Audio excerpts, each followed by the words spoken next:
भारत में लगभग 8 से 10 करोड़ लोगों को हार्ट से संबंधित बीमारियां हैं, जिसमें लगभग 50 लाख लोगों को हार्ट अटैक आता है और 50 में से 30 लाख लोगों की हार्ट अटैक से मौत होती है। भारत में एक साल में 30% लोग हार्ट की बीमारी से मरते हैं। इसी को ध्यान में रखते हुए मुंबई के भक्ति वेदांता अस्पताल में एक कार्यक्रम आयोजित किया गया।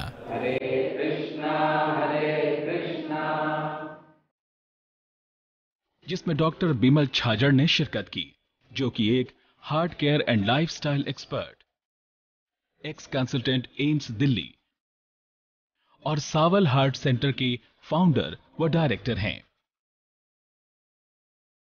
डॉक्टर छाजड़ ने अपने ट्रीटमेंट से लगभग 50,000 लोगों को बाईपास सर्जरी और एंजियोप्लास्टी होने से बचाया।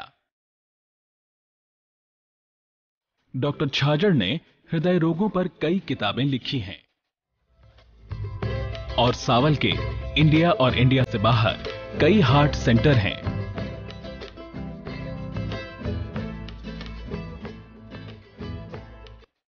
जहां बिना चीरफाड़ के हार्ट की बीमारी का इलाज किया जाता है।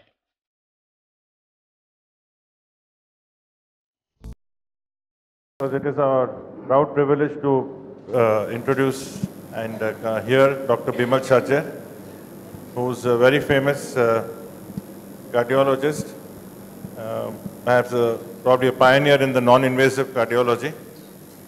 In Doctor's talk, he will cover much of the introduction, so I will leave it to him because he will do it much better. But I can only say that apart from being an excellent communicator, in my personal interaction over the last 3 years, what is most impressive is the consistency with which he follows, the conviction which he follows, and the tens of thousands of patients whom have actually benefited just by not only his own conviction but by his own example that he follows. So this is one of the rare cases where we see someone who actually is implementing it in his own life. So I'd like to introduce Dr. Chhajjar to start the talk. Hare Krishna. Today I must tell you it's a very nice hall. I did not expect such a big hall and such a good crowd. So I definitely feel very enthusiastic about giving this talk. I'm going to talk to you about heart disease. Today the number of heart patients in India is supposed to be about 7 crore. 7 crore patient है और ये माना जाता है next 3-4 साल में ये करीब 10 करोड़ आ जाएगी। 10 crore people having heart problem. अगर मैं इंडिया की पॉपुलेशन को इसके संग डिसेक्ट करूं, इंडिया में पॉपुलेशन टुडे सपोजली 100 करोड़, मान लेते 2-3 साल में 120 करोड़ हो जाएगी। Now out of 120 crore let us cut down those who are not heart patients below 25. Below 25 we don't expect a heart patient to become a heart patient. So below 25 अगर सबको निकाल दूं तो करीब करीब 40 करोड़ निकल गया। अब 80 करोड़ रह गए। इसमें ये देखा जाता है लेडीज लोगों में हार्ट की बीमारी नहीं होती है, बहुत कम होती है। 10 अगर हार्ट के पेशेंट हो तो उसमें से 9 मेल होते हैं, 1 लेडी होती है। तो अगर वो 40 करोड़ लेडीज लोग को निकाल दूं तो अब रह गए 40 करोड़ एडल्ट मेल और उसमें से 10 करोड़ हार्ट पेशेंट। आप समझ रहे हैं इसका मतलब क्या है? Every 4th adult individual is going to become a heart patient from few years from now. और इंडिया ऐसे में भी वर्ल्ड में अभी टॉप मोस्ट है हार्ट की बीमारी में, सबसे ज़्यादा हार्ट की बीमारी इंडिया में है। और मैं समझता हूँ ये बीमारी सबसे इम्पॉर्टेंट बात है, ये प्रिवेंटेबल है।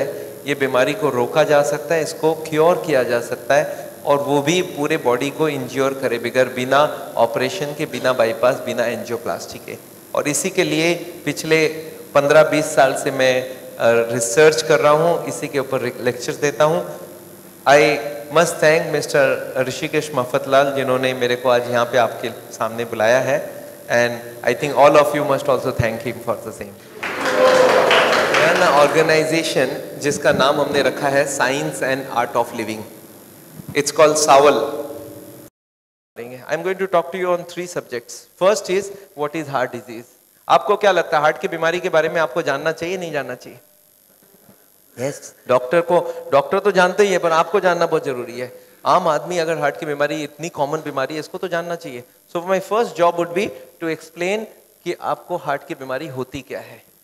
अच्छा, हार्ट की बीमारी होने के बाद आदमी ये भी जानना चाहेगा, सर ये बीमारी होती क्यों है, ये बताइए, कारण बताइए, हार्ट की बीमारी होती क्यों है, कि वो कारण को हम हटा लेंगे कि बीमारी ना हो। So this is the second topic, cause of heart disease, what are the causes जिसकी वजह से हार्ट की बीमारी होती है। And third topic I am going to talk is heart attack. Heart का पेशेंट सबसे ज्यादा डरता है हार्ट अटैक से।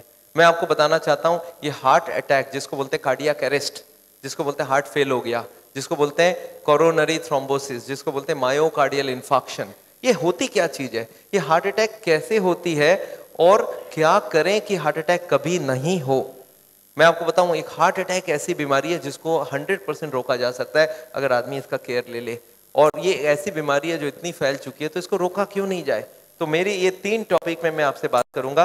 पहला, हार्ट की बीमारी क्या है, बीमारी का कारण क्या है, और कारण हटाओगे तो हार्ट अटैक कभी नहीं होगी, ये बात मैं आपको बताना चाहता हूं। और इसके बाद मैं थोड़ी बहुत और बताना चाहूंगा। आजकल हमारी जो कार्डियोलॉजी के हॉस्पिटल है वो इस लाइन में नहीं जाना चाहते हैं, वो जानना चाहते हैं और कुछ लाइन में, वो बॉडी को काट के ऑपरेशन करके ठीक करना चाहते हैं, और इसके मैं खिलाफ हूं। तो मैं आपको बताऊंगा आज की हॉस्पिटल्स क्या कर रहे हैं, कैसे चल रहे हैं। और मेरी एक प्रिंसिपल है कि बॉडी को काटे बगैर जो भी ट्रीटमेंट करना है करो। Our body is the nature's greatest gift, और इसको काटना नहीं चाहिए। देखिए, कार है, एक खराब हो जाए आप नया खरीद के ले आएंगे, बॉडी को खराब हो जाए तो आप नया नहीं खरीद सकते, इसी को जिंदगी भर चलाना है, तो इसको बिना काटे रखेंगे उतना अच्छा है।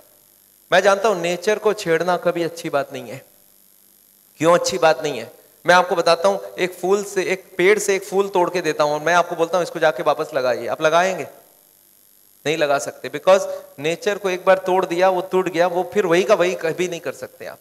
मैं आपको एक और छोटी सी एग्जांपल देता हूं। अनार खाया कभी? अनार, पोमोग्रेनेट, आपने देखा उसमें दाने फिक्स किए हुए, नेचर ने कैसा पैकिंग किया आपने देखा कभी? अच्छा, मैं ऐसा करता हूं, उसके दाने सारे खोल देता हूं और आपको बोलता हूं आप रीपैकिंग वैसे का वैसा करके दे दो, अच्छे से अच्छा टेक्नोलॉजी लगाओ और वैसे का वैसा पैकिंग चाहिए, कर देंगे आप? कभी नहीं कर पाएंगे। अच्छा, बॉडी को काट के वही का वही पैकिंग हो सकता है वापस? एग्जैक्टली कभी नहीं कर सकते। और मैं चाहता हूं हमारे बॉडी को छेड़खानी नहीं करना। और सबसे बढ़िया बात है, बॉडी हील कर सकती है। हील करने का क्या मतलब है? कार, मर्सिडीज कार में एक स्क्रैच कर दीजिए और मेरे हाथ में एक स्क्रैच कर दीजिए, और 1 साल बाद आके देखिए मर्सिडीज कार की स्क्रैच वहीं की वहीं है और ये वाली ठीक हो गई। क्यों ठीक हो गई? बॉडी 10 दिन में ठीक कर लिया। एक हड्डी टूट जाती है, हम लोग करते हैं क्या, इसको प्लास्टर करके ऊपर ऐसे ही छोड़ देते हैं, बोला अंदर, बोला वो अंदर अपने आप ठीक हो जाएगा। क्यों? क्योंकि हमारी बॉडी के एक रूल है, स्टेटस को नहीं रखना, इसको इंप्रूव करना है। हम लोग हार्ट के पेशेंट को ये बोल रहे हैं कि हार्ट की बीमारी का कारण आप हटा लो, फैट सप्लाई बंद कर दो और let the body withdraw the blockage from inside, and this works so well. और this is what is the principle I am following, कि ब्लॉकेज को आप रिवर्स करो, और ये सबसे अच्छी बात है। तो मैं आपको बताऊंगा इसके लिए करना क्या चाहिए, कैसे हम लाइफस्टाइल से हार्ट की बीमारी को ठीक कर सकते हैं। और इसके संग 2 और ट्रीटमेंट के बारे में मैं हार्ट के पेशेंट्स को बताता हूं। एक आजकल नई ट्रीटमेंट आ गई है जिसको बोलते हैं नेचुरल बाईपास। नेचुरल बाईपास का क्या मतलब है? हमारे हार्ट में गॉड ने, भगवान ने ऑलरेडी कुछ नए ट्यूब्स डाल के रखे हैं, एक्स्ट्रा ट्यूब्स डाल के रखे हैं। ये ट्यूब स्पोर्ट्समैन का चालू हो रहता है। आपको मालूम है स्पोर्ट्समैन और नॉर्मल आदमी में क्या डिफरेंस है? नॉर्मल आदमी 2 मिनट भागने जाता है, उसका सांस फूल जाता है, और स्पोर्ट्समैन 2 घंटा भागता है, उसको सांस नहीं फूलता। क्यों?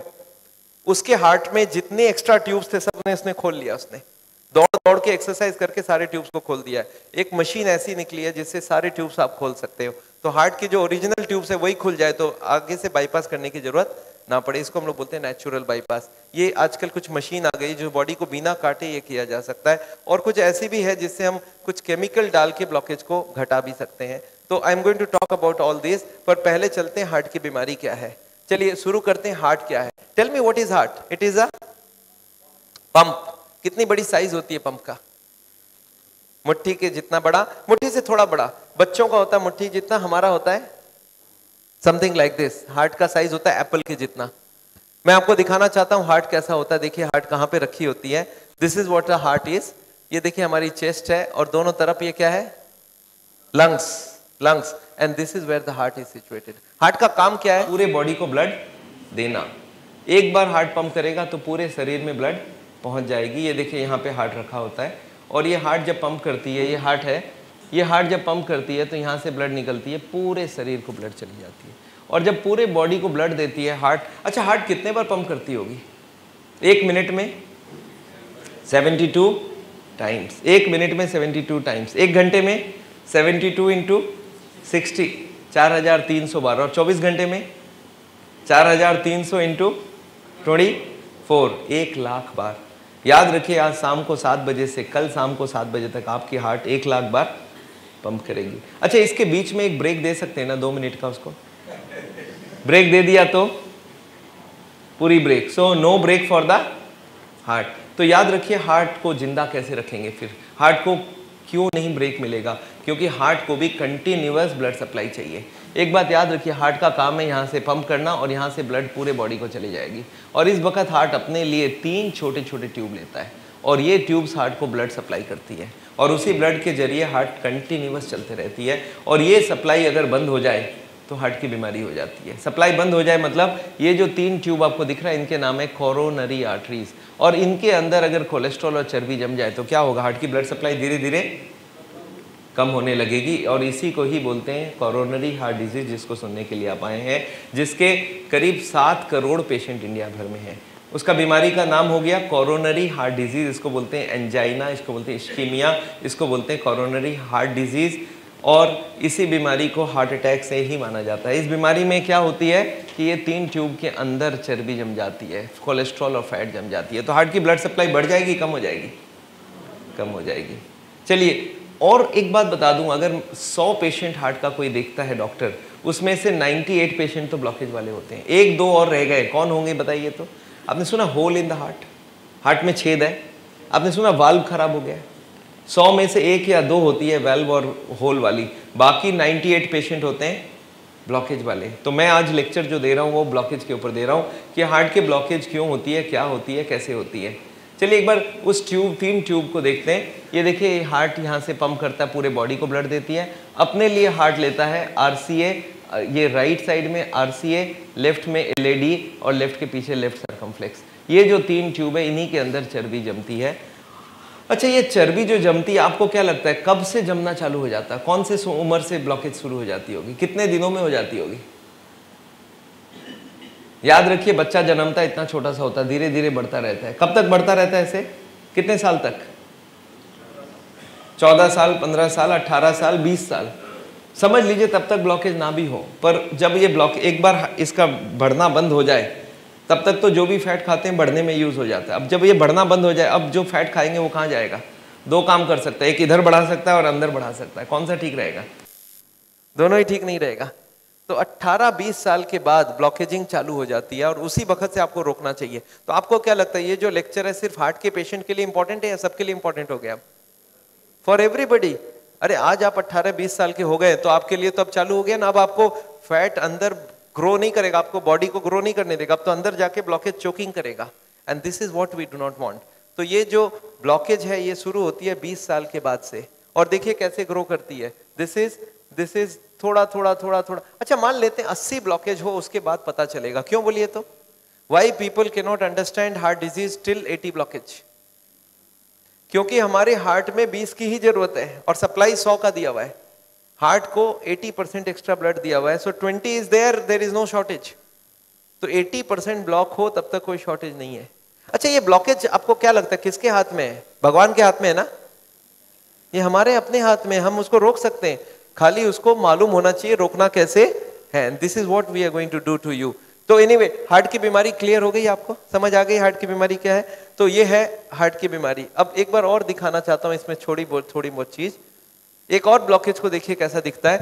This is a 0 blockage, this is 80% blockage, 20 is open. अच्छा, इस आदमी को बैठे बैठे तकलीफ होगी क्या? नो, ही से सब बैठे बैठे मैं घूमने में भी दिक्कत नहीं है, स्पीड लूंगा मैं तब मेरे को यहाँ पे छाती में दर्द होगी, अदरवाइज आई एम कंफर्टेबल। तो ये है हार्ट का पेशेंट। अच्छा, इस ब्लॉकेज में एक चीज आपको और दिखाना चाहता हूं। ये जो ब्लॉकेज है ये किस चीज से बनी हुई है? घी, तेल, मक्खन खाया आपने ना? ये घी, तेल, मक्खन ये सब जमी हुए हैं यहाँ पे। अच्छा, ये जो ब्लॉकेज है ये ब्लॉकेज, अच्छा एक बात इसी बहाने और बता दूं आपको, मैं अगर 100 हार्ट का पेशेंट देखता हूं उसमें से 98 होते ब्लॉकेज वाले और 2 पेशेंट होते नॉन ब्लॉकेज वाले हार्ट के पेशेंट। वो कौन होते हैं? आपने सुना होल इन द हार्ट? आपने सुना वाल्व खराब हो गया, ये वाल्व खराब हो जाना hole in the heart 100 patient में से 2 को होता है। 98 पेशेंट कौन से होते हैं? ब्लॉकेज वाले। तो I am going to talk to you only about the blockage patient, not about the valve and the hole patients. उनको ऑपरेशन की जरूरत है पर इनको नहीं जरूरत है, ये अपने आप को ठीक कर सकते हैं। तो ये ब्लॉकेज आपको समझा। अच्छा, इस ब्लॉकेज में blockage is covered by a membrane from inside. आपको समझ आ रहा है? ब्लॉकेज के अंदर की तरफ एक पर्दा होता है जो ब्लॉकेज को रोक के रखता है, इसको बोलते हैं इंटरनल मेम्ब्रेन। एक होता है आउटर मेम्ब्रेन, एक होता है इनर मेम्ब्रेन। अच्छा, ब्लॉकेज अगर बढ़ती जाए तो इस मेम्ब्रेन का क्या होने वाला है? मेम्ब्रेन स्ट्रेच करेगा और एक दिन मेम्ब्रेन फट जाएगा। इस फटने को याद रखिएगा, मैं आगे आपको समझाऊंगा इसके बारे में। पर अभी हार्ट की बीमारी क्या है, क्लियर हो गई सबके दिमाग में? ब्लॉकेज मोर देन 80% और सो। अच्छा, इसमें तकलीफ क्या होती है? पेशेंट पूछता है डॉक्टर साहब इस ब्लॉकेज की बीमारी में तकलीफ क्या होती है? इस तकलीफ को आपको दिख रहा है तकलीफ क्या है? This is called angina. This is called angina. क्या तकलीफ होती है इसमें? देखिए तो क्या क्या तकलीफ हो सकती है। These are the problems when you have angina. इसमें क्या क्या तकलीफ होती है देखिए। पेन और heaviness on the left side of the chest. छाती के लेफ्ट साइड में पेन और भारीपन, या तो पेन या तो भारीपन होगी। और ये कब बढ़ेगी? जब चलेंगे तो बढ़ेगी, रुक जाएंगे तो ठीक हो जाएगी। 80 ब्लॉकेज है, अभी बैठे बैठे पेन नहीं है, स्पीड लेने गया तब दर्द हुई और रुक गया तो दर्द ठीक हो गई। और कुछ लोग बोलते हैं this pain can left go to the left arm. कुछ लोग बोलते हैं वर्स आफ्टर फूड, खाना खाने के बाद ये पेन ज्यादा होती है। और कुछ लोग बोलते हैं पेन नहीं होती है, अनइजीनेस होती है, burning sensation in the centre of the chest होती है। कुछ लोग बोलते हैं धड़कन तेज हो जाती है, palpitation. And some people have breathlessness. और बहुत रेयर केसेस में right side pain, shoulder pain, jaw pain, sweating, back pain, ये सब हो सकती है। तो ये सब सिम्टम्स हो तो क्या समझ जाए? Blockage is already more than 70-80%। अच्छा, पक्का किया जा सकता है क्या? Yes, people want to know कि सर इसके बाद क्या करने से पक्का हो जाए कि हार्ट की बीमारी है। तो चलिए पक्का करते हैं। कैसे होगा? 3-4 चीज कर सकते हैं। पहला चीज बहुत सिंपल होता है, उसको मैं बोलता हूँ सिम्टम्स। हार्ट के पेशेंट को मैं यूजुअली बोलता हूँ यहाँ से भाग के वहां तक जाइए, वापस आइए। बोलता भागने नहीं सकता, जब मैं भागूंगा तो यहाँ पे दर्द होगी। गैस का पेशेंट बोलेगा मुझे भगा लो, मुझे कोई प्रॉब्लम नहीं है। पर हार्ट का पेशेंट बोलेगा ना, whenever I increase my speed I get a chest pain. इसका मतलब वो हार्ट का पेशेंट है। इसके बाद मैं एक और टेस्ट करा सकता हूं, उसका नाम है सॉर्बिट्रेट बिलो द टंग। आपने नाम सुना सॉर्बिट्रेट टैबलेट? जीभ के नीचे रखी जाती है। एक हार्ट का पेशेंट बोलता है मैं चलता हूं मुझे दर्द होता है। मैं बोला रुक जाओ, रुक के मैंने बोला आप बैठ जाओ और एक उसके जबान के नीचे सॉर्बिट्रेट रखाया। अब बोला 5 मिनट बाद चल के देखो, बोलता है अब कोई दर्द नहीं है। तो क्या समझ जाऊं? ये हार्ट का पेशेंट ही है। ये 50 पैसे में ये टेस्ट हो सकता है। पर इसके बाद नेक्स्ट टेस्ट में जाना होगा। ये साइंटिफिक टेस्ट है, इसको बोलते हैं ECG। आपने कराया कभी? पेशेंट लेट जाता है, यहाँ पे लीड स्वीट लगाते हैं, हाथ में पैर में स्ट्रैप लगाते हैं, बटन दबा देते हैं, ग्राफ निकल आती है। एंड ग्राफ शोज प्रॉब्लम, तो हार्ट की बीमारी है। पर ये देखा जाता है 90% ECG नॉर्मल आती है। ब्लॉकेज है पर ECG नॉर्मल है। क्यों बोलिए तो? एक मेरा पेशेंट बोलता है मैंने 20 बार ECG कराया, वो सारे नॉर्मल आए। मैंने बोला कब कराया? बोलता हर महीने तो कार्डियोलॉजिस्ट एक ECG कराते हैं। बोलते आपकी नॉर्मल आई है। मैं बोला ECG कराते वक्त आपको चेस्ट में पेन थी? बोलता नहीं, तब तो मैं लेटा रहता हूं। मैं बोला पेन कब होती है? बोला चलने में पेन होती है, सीढ़ियां चढ़ने में पेन होती है। तो कैसा ECG कराना होगा? चल के ECG कराना होगा। इसका क्या नाम है? Stress test, treadmill test. इसमें क्या करते हैं, ECG लगा देते हैं और यहाँ पे कंप्यूटर में ECG देखते रहते हैं। अब पेशेंट को बोलते हैं अब चलो। और चलने में क्या करना है आपको याद है? हमारी हार्ट की जरूरत कितनी है? 10%, 20% और 30%। बैठे बैठे 10, चलते वक्त 20, दौड़ते वक्त 30। तो उसको बोलते चलो पहले धीरे चलना, फिर स्पीड से चलना, फिर दौड़ा देंगे। और तीनों क्रॉस कर गए तो क्या मतलब हो गया कि 30% उसके पास है। वो हार्ट का पेशेंट नहीं माना गया। बट सपोज चलते चलते स्पीड लेते ही उसके ECG में फर्क आ जाए तो क्या समझ गए? वो हार्ट का पेशेंट कंफर्म्ड हो गया। क्लियर है आपके दिमाग में? एक नई टेस्ट आ गई जिसका नाम है CT कोरोनरी एंजियोग्राफी। इसमें आपको को एडमिशन का जरूरत नहीं है। Within 5 minutes they can tell you how much blockage is there and this is called CT, non invasive CT angiography. और ये आजकल आ गई है। इसमें क्या करना है, इस टेबल पे आप लेट गए, टेबल मूव करेगा इनसाइड, यहाँ पे कैमरा घूमेगी और एक इंजेक्शन देंगे and within 2 minutes you will know how much blockage is there.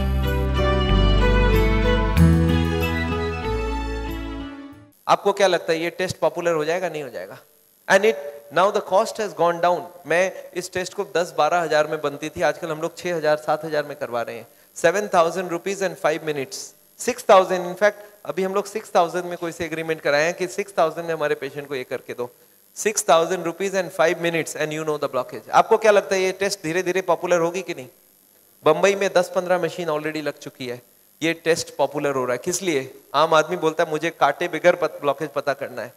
पर एक प्रॉब्लम हो गई इस टेस्ट के साथ। क्या हो सकता है? कुछ लोग ये टेस्ट को पसंद नहीं करते हैं। वो कौन से लोग होंगे?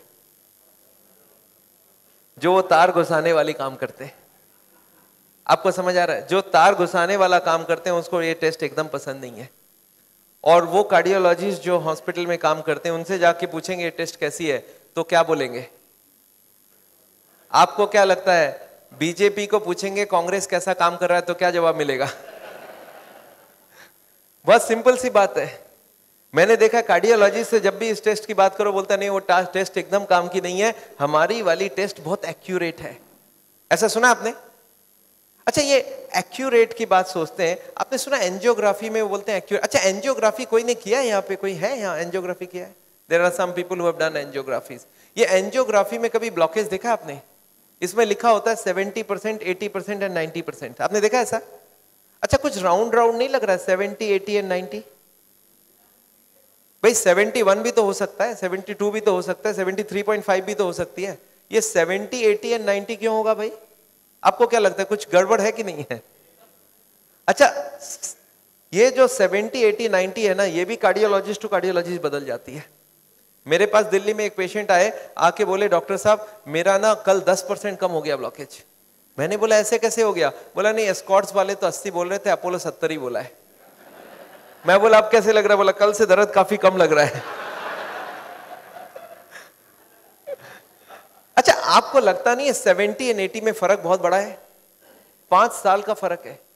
तो एंजियोग्राफी इतनी एक्यूरेट है कि 70-80 के बीच में डिस्टिंग्विश नहीं कर सकती है। इसका मतलब क्या है कि बहुत एक्यूरेट कोई टेस्ट नहीं है। 5 साल आगे की और 5 साल बाद की आप बता नहीं सकते हो एक एंजियोग्राफी करके, वो भी डॉक्टर टू डॉक्टर 5-10% इधर उधर हो जाती है। तो ये टेस्ट का इतनी कोई एक्यूरेसी है नहीं। So I would always want a normal angiography, the CT angiography, जहां पे बॉडी को काटने की कोई जरूरत ना पड़े। एनीवे, तो हार्ट की बीमारी क्या है, ये पहला चैप्टर हमारा करीब करीब क्लोज हो गया। अब हम लोग चलते हैं नेक्स्ट चैप्टर में, ये बीमारी होती क्यों है, what is the reason of heart disease. Let's see what is the reason of heart disease.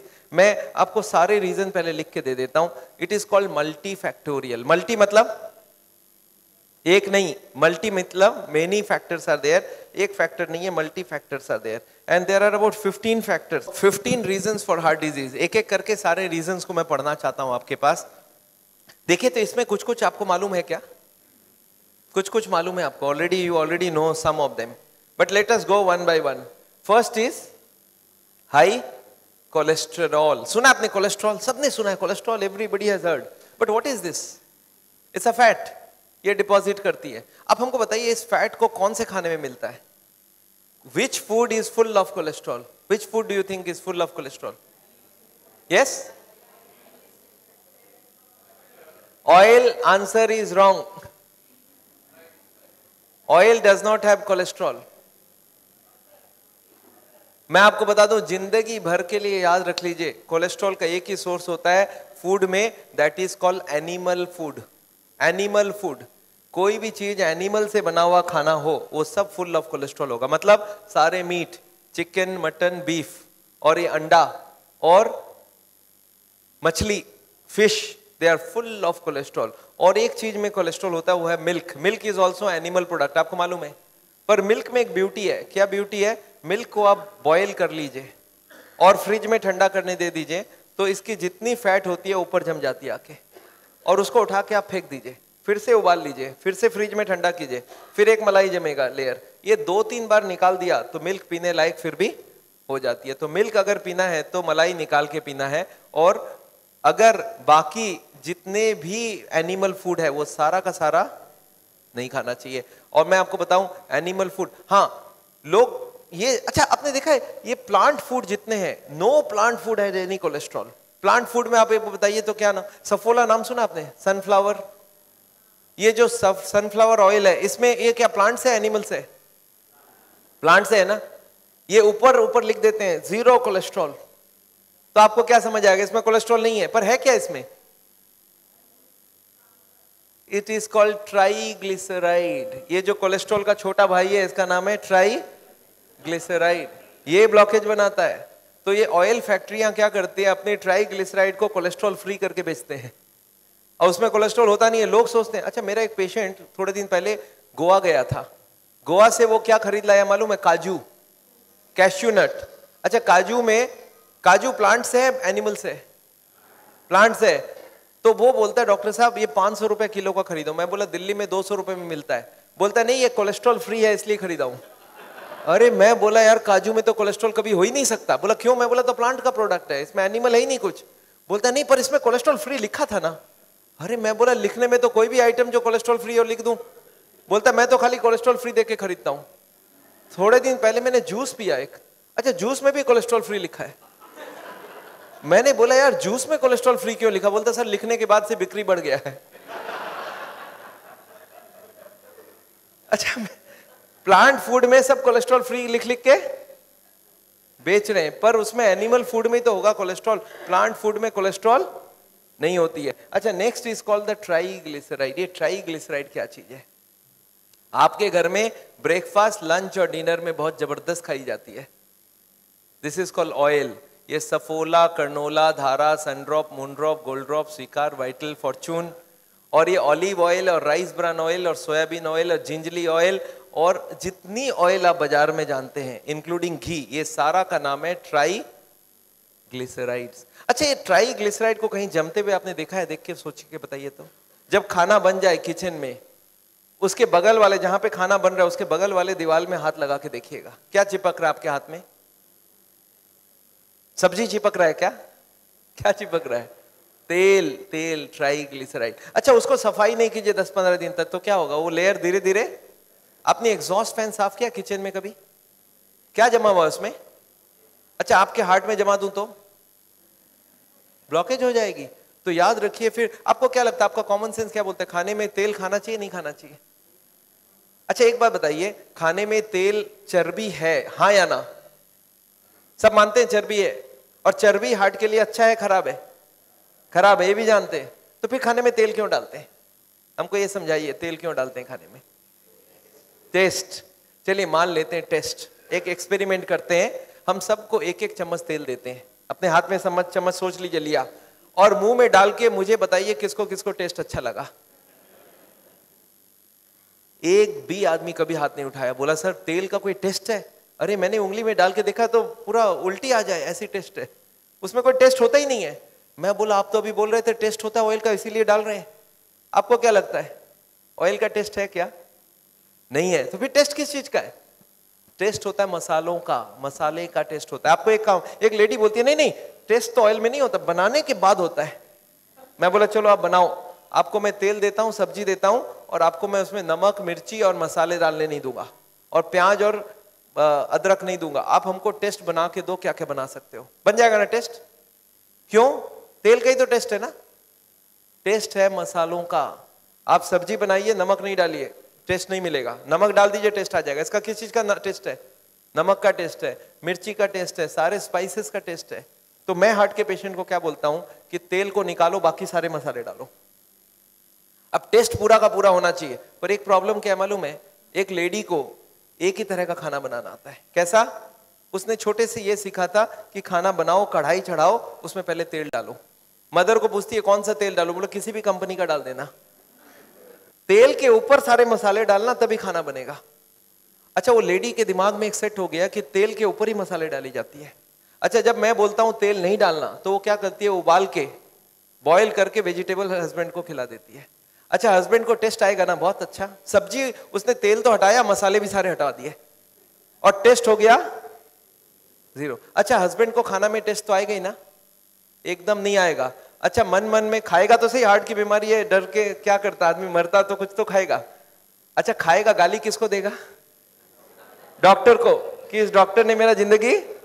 अच्छा गलती किसका, गाली कौन खा रहा है? सोच रहे हैं आप? गलती किया वाइफ ने, कि जब तेल हटाने बोला मसाले भी हटा दिया, और गाली कौन खा रहा है? जिंदगी भर डॉक्टर को कोसता रहता है पेशेंट कि ये आदमी ने मेरा जिंदगी। अरे ऐसा करने का जरूरत ही नहीं है, खाली एक ही चेंज करो कि तेल बिना सारे मसाले को भूनना सीखो, मैं हार्ट के पेशेंट को ये सिखाता हूँ कि खाना बनेगा कैसे without a drop of oil, but the taste should be exactly same. अगर खाने में नमक हो, मिर्ची हो, सारे मसाले हो, मसाले को भून लिया, और उसको भूनने के लिए हम लोग किस चीज का इस्तेमाल करते हैं? हम लोग इस्तेमाल करते हैं, जानते हैं क्या है? पानी। अब लोग बोलते सर पानी में कैसे, कोई ना कोई तो तेल डालोगे। मैं बोला एक काम करते हैं, पानी का नाम बदल के सावल ऑयल रख देते हैं और आपके घर पे फ्री सप्लाई। अब कौन सी तेल यूज करेंगे? सावल ऑयल। सबके घर पे है सप्लाई? मेरे ऑफिस में आजकल फोन आता है कि डॉक्टर छाजड़ आप जो ऑयल रिकमेंड करते हैं वो कितना रुपए का किलो है और मुझे 2-4 टीना चाहिए।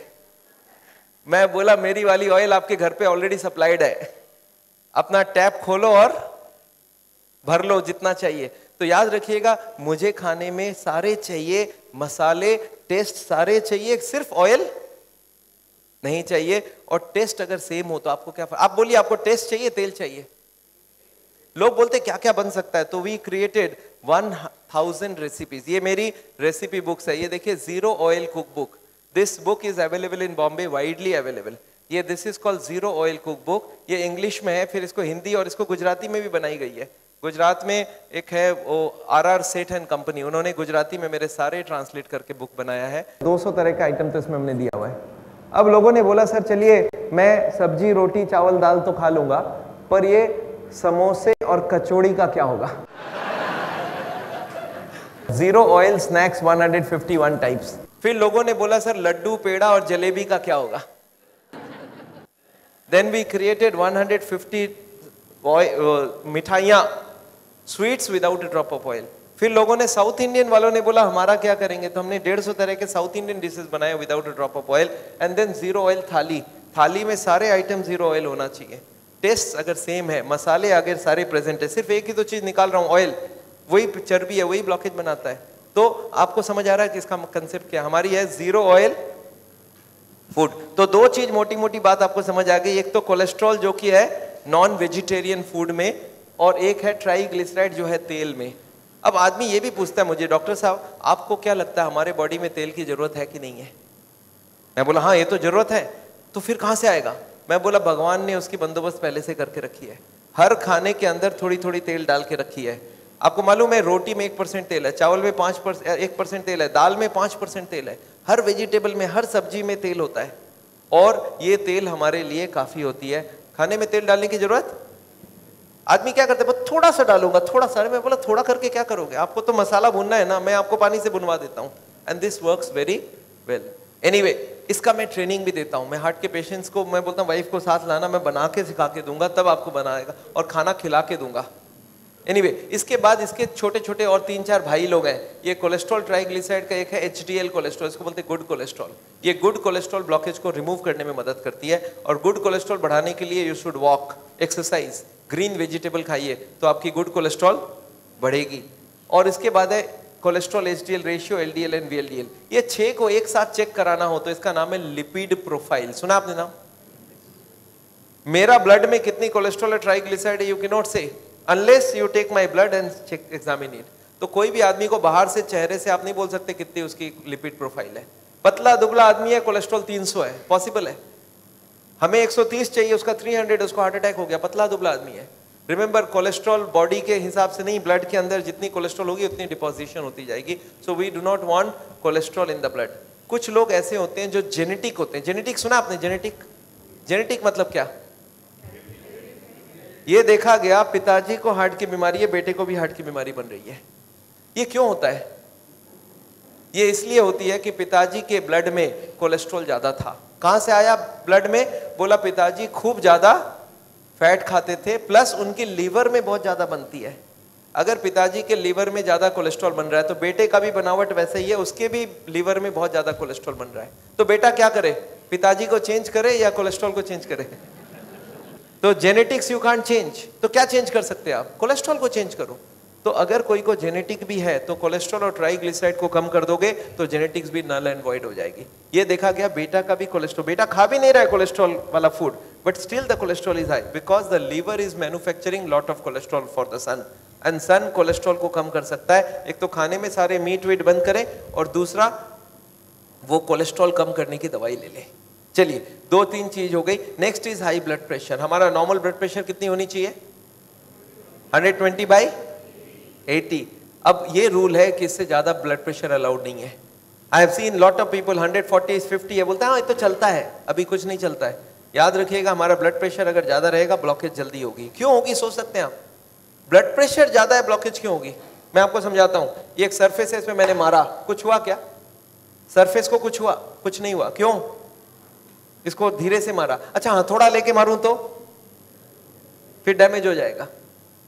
जितनी प्रेशर ये ले सकता है वहां तक कोई प्रॉब्लम नहीं है, उसके बाद ज्यादा प्रेशर दोगे तो डैमेज हो जाएगा। हमारी हार्ट की ट्यूब 120 प्रेशर के लिए बनी है और इसमें 140 का धक्का मारेंगे तो क्या होगा? वो डैमेज्ड होगा। और डैमेज्ड एरिया में ब्लॉकेज। आप फ्लोर लीजिए और फ्लोर में हथौड़ा मार लीजिए 10 जगह और धूल डाल दीजिए, धूल कहाँ जमेगा? जहां जहां डैमेज हुआ है।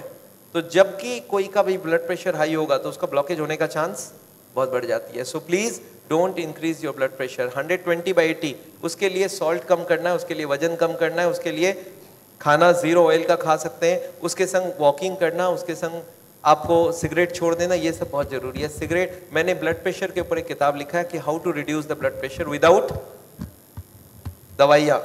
एनीवे, इसके बाद हो गया ब्लड शुगर। जिनको भी हाई ब्लड शुगर है उनका ब्लॉकेज बनने के चांस ज्यादा है, क्योंकि हाई ब्लड शुगर से ब्लॉकेज बहुत जल्दी बन जाती है। इसके बाद है स्मोकिंग, सिगरेट, बीड़ी, जर्दा, गुटखा। ये बहुत खतरनाक होता है, हार्ट के लिए तो सबसे ज्यादा खतरनाक होता है। ये क्या करते हैं ये मालूम है? ये स्मोकिंग में आता है टोबैको, और टोबैको बहुत खतरनाक होता है। क्या काम करता है समझाता हूँ। ये सरफेस है, इसमें मैंने धूल डाला, डस्ट, और डस्ट को मैंने क्या किया, फू करते ही डस्ट सारा उड़ गया। इसमें मैंने गोंद की लेयर लगाई, गोंद समझते हैं, गम, ग्लू स्टिक, और इसमें धूल डाला। अब क्या होगा? यही स्मोकिंग करता है। जो लोग स्मोकिंग करते हैं उनके ट्यूब अंदर से स्टिकी हो जाती है और उसमें कोलेस्ट्रॉल जा जाके जम जाती है। तो आपको क्या लगता है स्मोकिंग अच्छी हुई खराब हुई? बहुत ही खराब बात हुई। एक मेरे को जर्दा खाने वाला मिल गया, आजकल जर्दा की बड़ी चलन चलती है, जर्दा गुटखा। वो बोलते डॉक्टर साहब मैं, आप ठीक बात बोलते हैं, जर्दा गुटखा एकदम नहीं खाना चाहिए। मैं बोला आप तो खाते हो? बोलता नहीं मैं तो मुंह में रख के मुंह से गिरा देता हूँ। मैं बोला कल से जेब में रख के गिराया करो। बोलते थे मजा नहीं आता है। याद रखिए ये जर्दा यहीं से अब्जॉर्ब हो जाता है, मुंह से ही अब्जॉर्ब हो जाता है। तो ये जो आप सोचते हो ना कि मुंह में रख के गिरा दिया तो कोई काम नहीं, वो अंदर जाके वो ब्लॉकेज बनाएगा। सो जर्दा and gutkha and this cigarette, they are all banned for my heart patients. Next is lack of exercise. आपको क्या लगता है आजकल एक्सरसाइज कम हो गई है ज्यादा हो गई है? आज से 50 साल पहले एक गांव से दूसरे गांव जाते थे, कैसे जाते थे? पैदल 10 किलोमीटर, आते वक्त 10 किलोमीटर। आजकल आधा किलोमीटर जाना हो तो कैसे जाते हैं? शहर में तो हालचाल और भी खराब है। एक आदमी का सुबह से शाम तक का लाइफ देखिए। पहले नींद से उठते हैं और बेड टी पीते हैं, बेड टी पीते पीते अखबार लेके, न्यूज़पेपर लेके पढ़ते रहते हैं। न्यूज़पेपर पढ़ते पढ़ते फिर टीवी खुल जाता है, टीवी में ब्रेकफास्ट न्यूज़ देखते हैं, फिर नहा धो लेते हैं, नहा धो के नाश्ता किया अच्छे से। अच्छा अब क्या काम कर, अब तक कितनी एक्सरसाइज हुई? नील। अच्छा इसके बाद अब कहाँ जाएंगे? ऑफिस जाएंगे, काम में जाएंगे, दुकान में जाएंगे, नौकरी में जाएंगे। अच्छा जाएंगे तो जॉगिंग करते हुए या वॉकिंग करते हुए? पहले लिफ्ट से नीचे उतरेंगे, गाड़ी में बैठ के जाएंगे। अच्छा ऑफिस पहुंचने के बाद फिर से लिफ्ट से जाके अपने चेंबर में बैठ जाएंगे और फिर फाइल खोलेंगे, फाइल बंद करेंगे। Meeting, eating, telephone, computer, sitting and sitting and sitting. शाम तक सीटिंग का सिलसिला चलेगा। अच्छा शाम को जब घर लौट के आएंगे तब तो दौड़ते दौड़ते जॉगिंग करते हुए आएंगे ना, फिर गाड़ी से आएंगे। अच्छा आने के बाद क्या क्या मेहनत बाकी है? सोफे में बैठ जाएंगे, टीवी चालू हो जाएगा और उसके बाद नाश्ता वास्ता चालू होगा, फिर टीवी देखते देखते फिर खाना भी खाएंगे, फिर सो जाएंगे। और इसके साथ एक हाथ में रिमोट कंट्रोल और कॉर्डलेस फोन। अच्छा आपके साथ तो ऐसा नहीं हो रहा होगा। अच्छा इतनी कम एक्सरसाइज करेंगे तो खाने में तो चर्बी उर्बी खूब खाना चाहिए ना। आगे लेडीज लोग चक्की पीसते थे, आजकल बटन दबा देते हैं। आगे कपड़ा धोते थे, आजकल बटन दबा देते हैं। आगे पोंछा करते थे जमीन में, अभी नौकरानियां रख लिया है, तो मेहनत खत्म हो गया है। और खाने के लिए चाहिए बहुत ज्यादा फैट, तो हार्ट की बीमारी होने के तो पूरे चांस है ही। इसके बाद है ओवरवेट। अगर आपका वजन नॉर्मल से ज्यादा है तो हार्ट की बीमारी होने के चांस बहुत ज्यादा हो जाएगा। Next is low fibre and low antioxidant. याद रखिएगा फ्रूट्स और वेजिटेबल्स में फाइबर बहुत पाया जाता है, तो फाइबर ज़्यादा से ज़्यादा खाना चाहिए। और ये एंटीऑक्सीडेंट क्या है? ये आजकल एक लेटेस्ट आइटम है जो आपको जानना चाहिए। आगे हम लोग विटामिन बी कॉम्प्लेक्स का नाम जानते थे, आपको याद है? आजकल है विटामिन ए, सी और ई। ये 3 विटामिन अगर खाते हैं तो आपका ब्लॉकेज बनने के चांस कम है। एंटीऑक्सीडेंट मतलब कोलेस्ट्रॉल के संग ऑक्सीजन कंबाइन करते ही कोलेस्ट्रॉल 4 गुना स्पीड से ब्लॉकेज बनाएगा। तो हमारे बॉडी में कुछ ऐसी केमिकल डाली गई है जो कोलेस्ट्रॉल और ऑक्सीजन को कंबाइन करने से रोक देता है। इसको बोलते हैं एंटीऑक्सीडेंट। इसका नाम है vitamin A, vitamin C, vitamin E. नाम सुना आपने? आज से बहुत साल पहले लोग खाते थे बी कॉम्प्लेक्स, बिकोसूल्स, कोबाडेक्स, सुरबेक्स टी, याद है?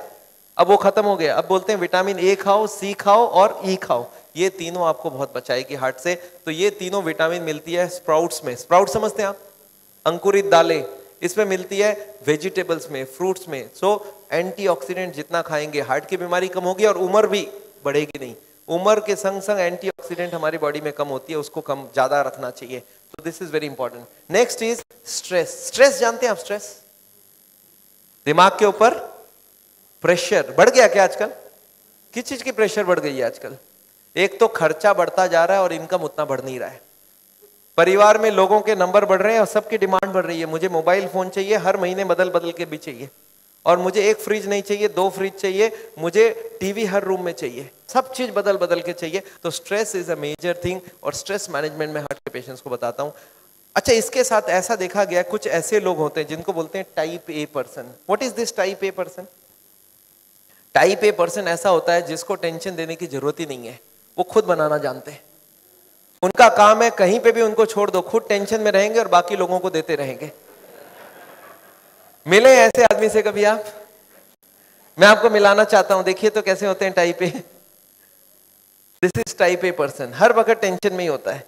देखिए इनका नेचर देखिए, ऑलवेज इन अ हरी, हर जगह जल्दी में होते हैं, हर काम को फास्ट करना चाहते हैं, इसलिए खुद भी टेंशन में रहते हैं, बाकी लोगों को भी टेंशन देते हैं। इनका नेचर होता है रैपिड मूवमेंट, हर काम फास्ट होना चाहिए। और इनका नेचर है हाईली कॉम्पिटिटिव, मैं सबसे आगे रहूंगा, मेरे को कोई पीछे ना कर दे। हर वक्त ये चिंता है मैं सबसे आगे कैसे रहूं, और इससे उनको प्रेशर बहुत ज्यादा रहता है। इनके अंदर एक नेचर होता है हॉस्टाइल। हॉस्टाइल मतलब क्या? झगड़ा करने में कभी पीछे नहीं हटूंगा। कोई मेरे से झगड़ा करे, मैं सुप्रीम कोर्ट तक लेके जाऊंगा, अपनी बर्बादी कोई प्रॉब्लम नहीं है, उसको बर्बाद करूंगा। उनकी 2 वर्ड वो यूज करते हैं हॉस्टाइल लोग। एक है छोड़ूंगा नहीं। छोड़ूंगा नहीं समझते हैं? झगड़ा हो जाए बोलते छोड़ूंगा नहीं, और अगर छूट भी जाए तो बोलते देख लूंगा। तो ये 2 वर्ड है, छोड़ूंगा नहीं और देख लूंगा। ये जो ज्यादा इस्तेमाल करते हैं उनको हार्ट की बीमारी होने के चांस बहुत ज्यादा है। इसके बाद एक नेचर है डोमिनेटिंग। डोमिनेटिंग मतलब मैं जो बोलूंगा सारे लोग वही करेंगे, और जो मेरा नहीं सुनेगा उसको उठा के बाहर फेंक दूंगा। ये इनका एक नेचर होता है, मेरे हिसाब से ही सारा काम होना चाहिए। और रेज एंड फ्यूरी, गर्म होने में टाइम नहीं लगाते हैं, बहुत जल्दी फास्ट उनका दिमाग गर्म होता है। और over perfection, over punctual and over anxious, ऐसे लोगों को हार्ट की बीमारी बहुत जल्दी हो जाती है। तो आपको समझ आ गई क्या ब्लॉकेज का कारण? देखिए तो आपको एक बार समझाता हूं, देखिए तो आपकी भाषा में समझ आ रहा है क्या? ऐसा खाना खाने से क्या होगा? हार्ट की बीमारी। अच्छा, इसके संग मेहनत भी करना होगा, ऐसा वाला आपने किया है मेहनत? ऐसा वाला खाना, वैसा वाला मेहनत, ऐसा वाला, और इसके संग बहुत सारा टेंशन। हार्ट की बीमारी रेडीमेड। अच्छा, कोई ऐसा मिल जाए मेरे को जो बोलता है सब ये सब मैं कुछ नहीं फॉलो करने वाला, फिर क्या करूं मैं? ऐसा कोई मिल जाता है, बोलता है डॉक्टर साहब मैं सिगरेट पीता हूं और पीऊंगा, और मैं एक्सरसाइज नहीं करता हूं, नहीं करूंगा, मैं टेंशन लेता हूं, लूंगा, अब जो होगा वो देखा जाएगा। अच्छा, क्या होने वाला है ऐसे लोगों का? ऊपर जाने का बात हो जा रहा है। अच्छा, क्यों ऊपर जाएंगे वो लोग? हार्ट अटैक से जाएंगे। हार्ट अटैक सुना आपने? Heart attack. अब हम लोग 3rd चैप्टर में चलते हैं। हार्ट अटैक चीज क्या है? आपने सुना एक हार्ट का पेशेंट है एंड सडनली ऑफ हो गया। कल उससे सारे लोग मिलके गए थे, अभी टेलीफोन में बात हुआ और 2 मिनट बाद पता चला गए। कैसे हो गया? क्या हो गया? हार्ट को कोई अटैक कर देगा क्या? 50 लाख लोग हर साल हार्ट अटैक से मारे जाते हैं इंडिया में।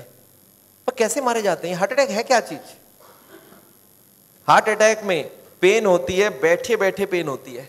अच्छा, एंजाइना में कब होता है? चलने से पेन होता है, रुकने से पेन ठीक हो जाती है। जब 70, 80, 90 ब्लॉकेज हो, 70, एक आदमी बोलता है मुझे दौड़ने में दिक्कत है, तो कितनी ब्लॉकेज बोलूं? More than 70। एक बोलता है मुझे चलने में दिक्कत है, तो कितनी ब्लॉकेज बोलूं?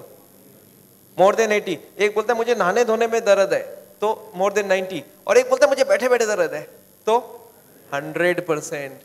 याद रखिएगा, हार्ट अटैक मतलब है ब्लॉकेज इज इक्वल टू 100%। अच्छा, हार्ट अटैक धीरे धीरे होता है, सडनली हो जाता है?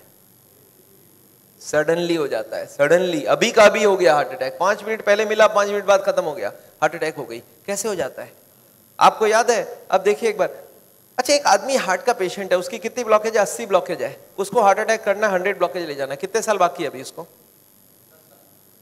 10 साल बाकी है। पता चला 10 मिनट बाद हार्ट अटैक हो गया। एक आदमी तो हार्ट का पेशेंट ही नहीं है, उसकी ब्लॉकेज 60 है, 60% ब्लॉकेज है, वो हार्ट का पेशेंट भी नहीं हो तो दौड़ सकता है। अच्छा उसको कितने साल लगेगा अभी हार्ट अटैक करने? 60 है, 100 जाना है, 40% बाकी है, 20 इयर्स बाकी है अभी। पता चला 20 मिनट्स बाद हार्ट अटैक हो गई। कैसे हो जाएगा हार्ट अटैक? आपको याद है एक पर्दा आपने बताया था हमने, ब्लॉकेज के ऊपर एक मेम्ब्रेन होता है, वो मेम्ब्रेन बर्स्ट कर जाता है। This is what a heart attack is. देखिए आपको समझ आता है कि नहीं?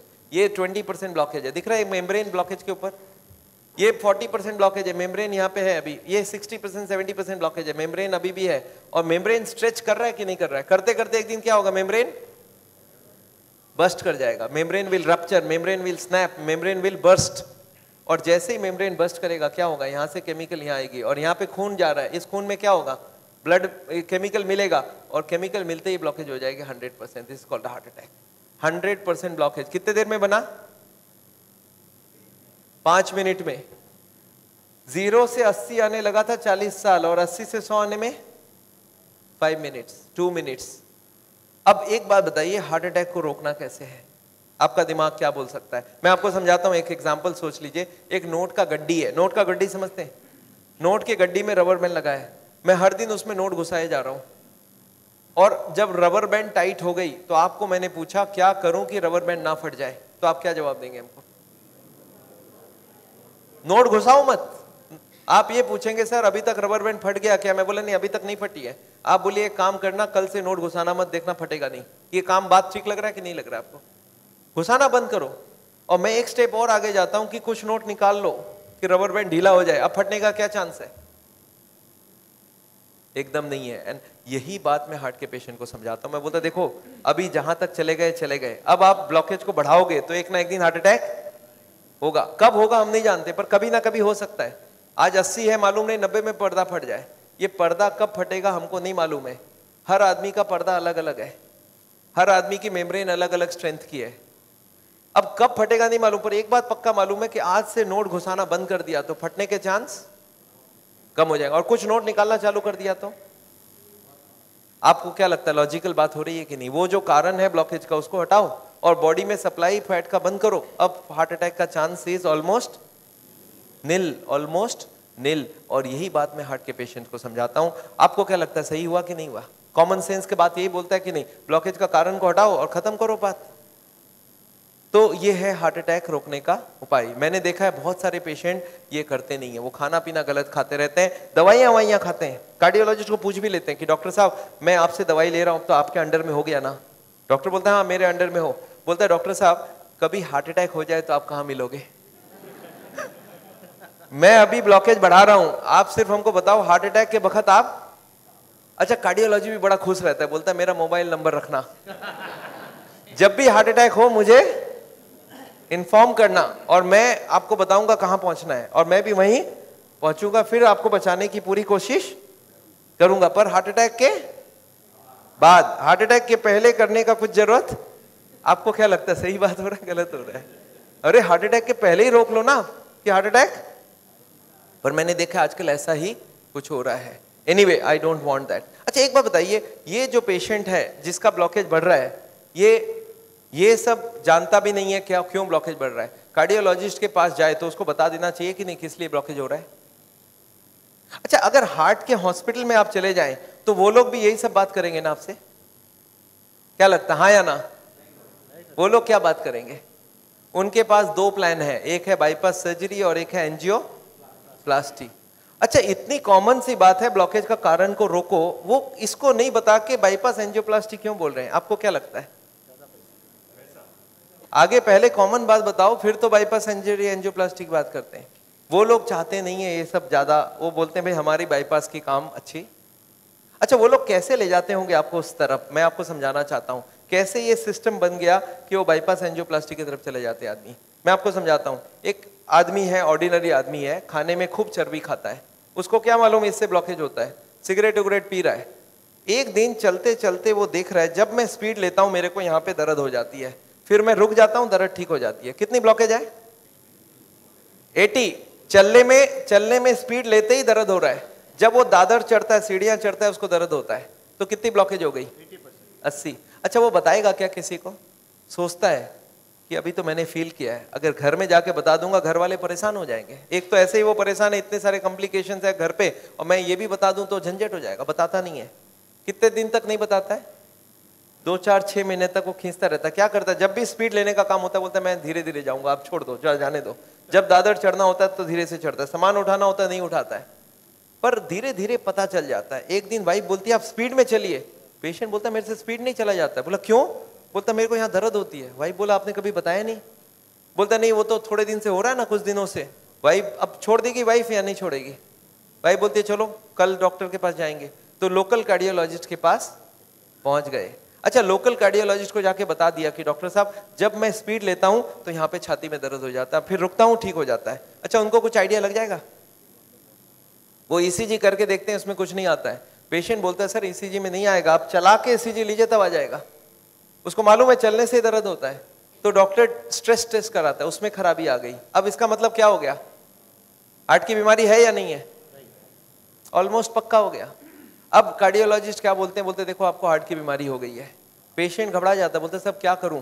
बोलते एक काम करो, मैं एक हॉस्पिटल का नाम लिख के देता हूं, उसमें चले जाओ, और एक कार्डियोलॉजिस्ट का नाम लिख के देता हूं, उसके पास चले जाना, और वहां पे वो जाके एंजियोग्राफी करेंगे, उससे पता चलेगा ब्लॉकेज है या नहीं है, और उसके बाद वो बाईपास सर्जरी, एंजियोप्लास्टी जो भी बोलेंगे वो सब करवा लेना। पेशेंट बोलता है इसका मतलब वो सब करा लो। बोला हाँ, जो भी निकलेगा उस हिसाब से करा लेना। पेशेंट बोलता है सर और कोई बात? बोला एक काम कर देना मेरा, उनको बता देना मैंने ही आपको वहां पे भेजा है। अच्छा, इसका भी कुछ फायदा है ना? अच्छा, अब आप कहां चले गए नेक्स्ट डे? पेशेंट पहुंच गया हार्ट के हॉस्पिटल में, कार्डियोलॉजिस्ट को बता दिया कि मैं स्पीड लेता हूं, मेरे को छाती में दर्द होता है। कार्डियोलॉजिस्ट को कुछ समझ आ गया क्या? उनको बहुत अच्छे से समझ आ गया, एक नया पेशेंट आ चुका है। अच्छा, वो बोलते नहीं ऐसा, वो क्या बोलते हैं? वो बोलते हैं मेरे को डाउट है ये ब्लॉकेज है या नहीं है। अच्छा, पेशेंट खुश हो जाता है। पेशेंट बोलता है वो डॉक्टर तो मेरे को डरा ही दिया था, बोलता है हार्ट की ब्लॉकेज है, और ये बड़ा डॉक्टर ये बोलता है मेरे को डाउट है। पेशेंट बोलता है मेरे को हार्ट की बीमारी हो ही नहीं सकता। अरे मैं कभी कोई गलत काम किया ही नहीं, सिगरेट तो बहुत लोग पीते, मैं भी पीता हूं, और चर्बी उर्बी तो बहुत लोग खाते, मैं तो थोड़ी बहुत ही खाता हूं। तो पेशेंट क्या सोचता है कि कुछ निकलेगा तो नहीं, डॉक्टर ठीक ही बोल रहा है, कुछ मिलेगा ही नहीं। पेशेंट बोलता है सर कोई उपाय है, पता चल जाए ब्लॉकेज कितना है। कार्डियोलॉजिस्ट बोलते हैं बस एक एंजियोग्राफी कर लेते हैं, आपको देख लेते हैं है या। अच्छा, पेशेंट मान जाएगा नहीं मान जाएगा? पेशेंट बोलता है सर कोई भी टेस्ट हो मैं तैयार हूं, आप बोलो क्या क्या कराना है। बोलते नहीं, आपको एडमिट करके आपके अंदर एक तार घुसाएंगे और उसमें जान भी जाने की चांस है। अच्छा, पेशेंट फिर भी नहीं चाहता है कुछ, तो बोलते बिना तार घुसाए कुछ कर लीजिए ना, पता करना है ना ब्लॉकेज, कर लीजिए आप। कार्डियोलॉजी बोलते नहीं, एंजियोग्राफी बिना कुछ नहीं पता चलेगा। अच्छा, एंजियोग्राफी हो जाएगा नहीं हो जाएगा? एंजियोग्राफी हो जाता है। पेशेंट बोलता है चलो एक बार करा लेते हैं, फिर घर जाके सोचेंगे ब्लॉकेज मिल तो जाए, देखे तो सही कितना है, फिर जाके घर में। अच्छा, पेशेंट प्लान कर लेता है। क्या प्लान करता है? कि मेरी 30-40 ब्लॉकेज तो हो सकती है, मैंने गलत काम किया है, बड़े दिनों से मेरे को कोई नहीं बोला था फैट नहीं खाना, मैं खाया हूँ, सिगरेट नहीं पीना मैंने पिया हूँ, तो कुछ ब्लॉकेज मिलेगा। और प्लान क्या बनाता है कि घर जाके कल से सारा खाना पीना बदल दूंगा, वॉकिंग चालू कर दूंगा, एक्सरसाइज चालू कर दूंगा, एकदम प्लान करके एंजियोग्राफी में जाता है कि कल खाली रिपोर्ट लेके घर जाना है। अच्छा, रिपोर्ट में कुछ, एंजियोग्राफी होने के बाद रिपोर्ट में कुछ मिलेगा या नहीं मिलेगा?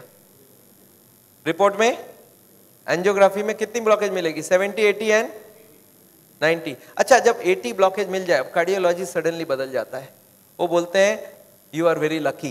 पेशेंट बोलता है लकी मतलब कुछ भी नहीं मिला आपको? बोला लकी इसलिए कि आप ठीक टाइम में यहां तक पहुंच गए,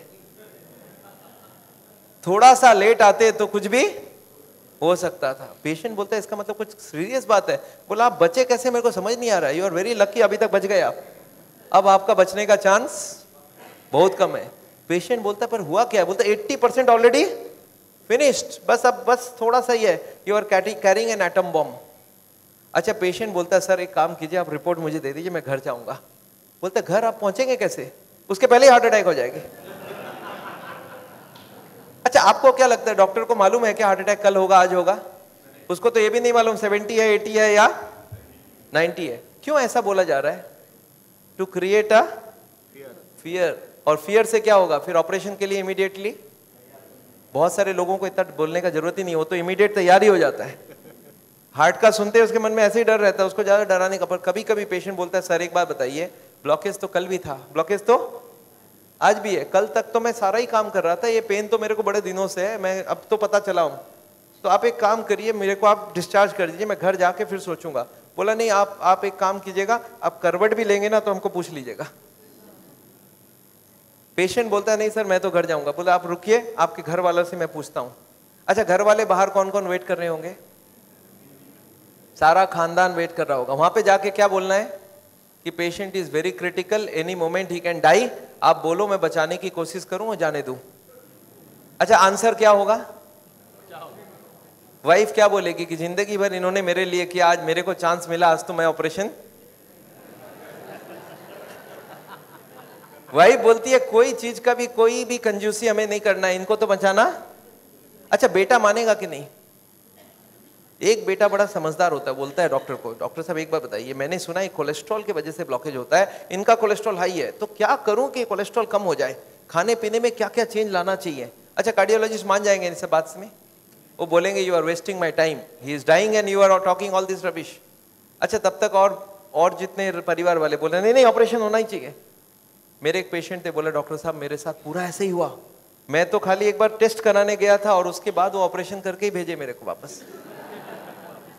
मेरे एक और पेशेंट थे, बोले सर मैं फिर भी नहीं कराया, मैं निकल आया। मैं बोला आप निकले कैसे? बोला मैंने बोला मैं तो नहीं कराऊंगा, मुझे घर जाना है। वो बोले नहीं आप घर भी नहीं पहुंचेंगे। मैं बोला मैं लिख के देता हूं, मैं पहुंच जाऊंगा। फिर मैंने लिख के भी दे दिया, फिर भी वो जाने नहीं दिया। फिर मैंने लास्ट बोला, मैंने बोला देखो मैं करने तैयार हूं, पर प्रॉब्लम है मेरे पास पैसे नहीं है, आप फ्री का कोई ट्रीटमेंट हो तो करवा डालो। तब इन्होंने बोला कोई प्रॉब्लम नहीं है, आप घर चले जाओ। फिर मैं जब घर जाने लगा तब फिर से बुलाया उन्होंने, बोला अब आप एक बार बताओ ये इतने पैसे आप कितने दिन में इकट्ठा कर सकते हो? तब मैंने बोला देखिए मुझे प्रॉपर्टी बेच के आना होगा, 2 महीना लगेगा। फिर मुझे 2 महीना उन्होंने टाइम दे दिया, बोला अब कोई प्रॉब्लम नहीं है, 2 महीने बाद ही ऑपरेशन होगा। आपको समझ आ रहा है ऑपरेशन कब रुक सकता है? दिस इज, मैं ये नहीं बोलूंगा सारे जगह एग्जैक्टली यही हो रहा है, पर इसका ही कुछ छोटा मोटा रूप ये हॉस्पिटल का सिस्टम है। पर एक बात मैं जानता हूं, हॉस्पिटल को ये चॉइस देना चाहिए पेशेंट को, देखो the blockage is so much so much so much, these are the reasons, आप देखो क्या चाहते हो। आप अगर अपने आप को बदलोगे तो ऑपरेशन रुक सकती है, आप नहीं बदलना चाहते हो तो मैं ऑपरेशन कर दूं, उसके बाद जाके बदलने का कोशिश करो। But the hospitals don't give chance, उनको मालूम है ये एक मौका है, ऑपरेशन कर लेते हैं, बट उसके बाद भी उनको यही करना पड़ेगा, लाइफस्टाइल चेंज तो पेशेंट को फिर भी करना पड़ेगा। मैं जानता हूं हार्ट के पेशेंट्स को मैं 3 चीज देखते दिखाऊं, एक तो दवाइयां हैं, एक बाईपास और एक एंजियोप्लास्टी। ये दवाइयां मैं आपको एक बार समझाना चाहता हूं दवाइयां क्या काम करती है, और another 10 minutes I will take. देखिए ये ट्यूब है जिसमें कोई ब्लॉकेज नहीं है और ये 80-90% ब्लॉक है, दिख रहा है आपको? अब ये पेशेंट को चलने से दर्द होता है, एक दवाई ऐसी है जो दवाई देते ही ये दर्द कम हो सकती है। कौन सी दवाई है? सॉर्बिट्रेट, नाम सुना आपने? क्या करता होगा सॉर्बिट्रेट? देखिए क्या करता है Sorbitrate, this is what is the action of Sorbitrate. क्या हुआ? ट्यूब चौड़ी हो गई, ब्लॉकेज वहीं की वहीं रह गई, ट्यूब चौड़ी हो गई, ट्यूब थोड़ा फैल गया, फैलते क्या हो गया? ब्लड सप्लाई बढ़ गई, पेशेंट बोलता है मुझे अब कोई दिक्कत नहीं है, पर ये दवाई का असर रहेगा 8 घंटे बाद, तो 8-8 घंटे में एक सॉर्बिट्रेट देनी पड़ेगी। एक पेशेंट मेरे को बोला मैं सॉर्बिट्रेट नहीं लेता हूं, मैं मोनोट्रेट लेता हूं। मैं बोला वो भी सॉर्बिट्रेट का ही भाई है। तो ये जितने भी सॉर्बिट्रेट है उनका नाम मैं आपको दिखा सकता हूं, these are all kinds of sorbitrate and all, ये सब दवाई हम लोग दे देते हैं। सॉर्बिट्रेट, इस्मो, आइसोडिल, मोनोट्रेट, नाइट्रोफिक्स, एंजिसेड, इमडूर, वेंजिकॉर, वेसोट्रेट, मोनोट्रेट, सॉर्बिट्रेट, मोनोसॉर्बिट्रेट, नाइट्रोकंटीन, वेसोप्रीन, मोनोस्प्रीन, इस तरह की दवाइयां हम हार्ट के पेशेंट्स को दे देते हैं। एनीवे दवाइयां बहुत सारे तरह के मिलती है, एक होता है हार्ट की ऑक्सीजन की जरूरत को कम कर देता है, इसको बोलते हैं beta blocker, calcium channel blocker, फिर एस इनहिबिटर, ऐसे करके बहुत सारी गोलियां हम लोग हार्ट के पेशेंट्स को दे सकते हैं। I am not going to go into that detail. कुछ ब्लड पतला करने का दवाई भी देते हैं, आपने देखा है नाम, Ecosprin, Colsprin, ASA, Delisprin, Disprin, Clopigrel, Clopilet, Clopivas, Ceruvin, Clavix, Clotrel, Plagril, Stromex, Deplatt, इस तरह की गोलियां हम लोग देते हैं ब्लड को पतला करने के लिए। पर ये गोलियां देने से भी पेशेंट ठीक नहीं होता है, तो इसके लिए मैं चाहता हूं वो लाइफस्टाइल चेंज करें, अपनी ब्लॉकेज को कम करें कि उनको देने की जरूरत पड़े ही नहीं। अच्छा, ये गोलियां इतनी खाएगी, इसके साइड इफेक्ट्स होती है क्या? अगर साइड इफेक्ट होती है कॉन्स्टिपेशन, तो कॉन्स्टिपेशन की और गोली दूंगा, और एसिडिटी हो जाए तो एसिडिटी की गोली दूंगा, और नींद ना आए तो नींद की गोली दूंगा। अच्छा बताइए, बीमारी ठीक हो रहा है कि नहीं हो रहा है? आई एम नॉट कीन, मैं जानता हूं दवाई आज जरूरत है, पर कल दवाई की जरूरत ना हो उसका बंदोबस्त करना बहुत जरूरी है। इसके बाद चलते हैं, ये एंजियोग्राफी क्या चीज है। हॉस्पिटल में जाते हैं, एंजियोग्राफी करते हैं, और ये एंजियोग्राफी मुझे पसंद क्यों नहीं है मैं आपको बताना चाहता हूं। This is what is the problem with angiography.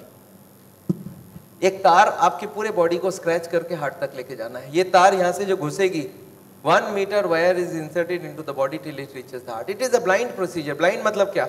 आप घुसा दो, ये अंदर जाती जाएगी, और अगर अटक गई तो वापस खींच के फिर से ट्राई करना होगा। मतलब वो अंदर स्क्रैच करेगा ही करेगा, पूरे बॉडी को स्क्रैच करती है। वो लिखवा लेते हैं कि अगर हार्ट अटैक हो गया तो मेरी कोई जिम्मेवारी नहीं है, और ये पूरे बॉडी को ये पंक्चर भी कर सकता है। मैंने ऐसे ऐसे पेशेंट देखे हैं कि एंजियोग्राफी के वक्त ही डेथ हो गई। एंजियोग्राफी में पैर को काटना पड़ा अल्टीमेटली, क्योंकि वो पैर की ट्यूब को डैमेज कर दिया। तो एंजियोग्राफी मैं नहीं चाहता हूँ। और उसके बाद क्या होगा? इनएक्यूरेसी अबाउट द रिपोर्ट, और उसके बाद pressure from the cardiac doctors for the next operation. Patient को लगता मेरे को इमरजेंसी हो गया, बट इमरजेंसी प्रिसिपिटेट कराया जा सकता है।